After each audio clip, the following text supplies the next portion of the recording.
What's up? Brandon Johnson here with a little bit of advice for using MyFitnessPal. MyFitnessPal is a great tool. It tells you your calories and stuff, works out for you, gives you your macronutrients and keeps you tracking and all that stuff. It's great. But you have to be a little bit intelligent too.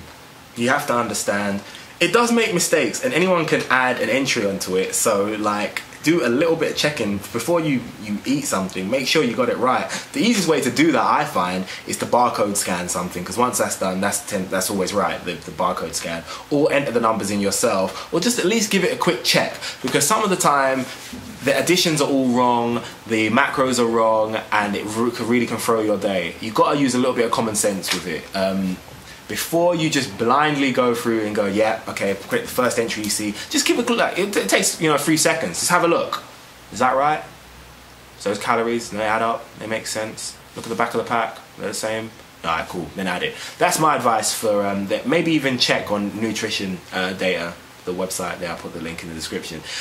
Because sometimes the entries are wrong, especially for things that don't come in a package, things like chicken breast and that, or like, especially if you're using a cooked food.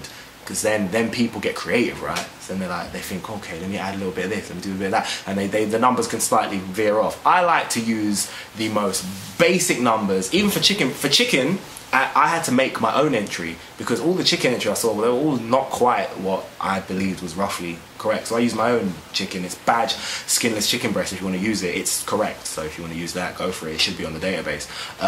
Badge skinless chicken breast. Yeah, that's what it is. There are mistakes on that. They tend not to be on the... Also, there's another thing.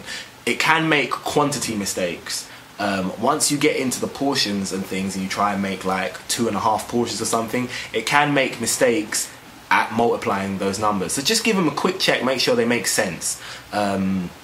You shouldn't have to do this much because your diet should be set. Just make sure it makes sense. Just give it a quick check. It's easy to make a mistake and kind of go off your numbers by just not getting that little bit of diligence in. Whilst it's a fantastic, super great app, I use it.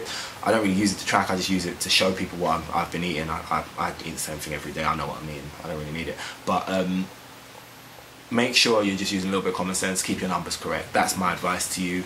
A little bit of diligence. Short video, that's it. BrandonJohnson@gmail.com. If you've got any queries or theories, suggestions or anything, let me know. Other than that, like the video, like my Facebook, follow me on Twitter and Instagram, and of course subscribe. Peace.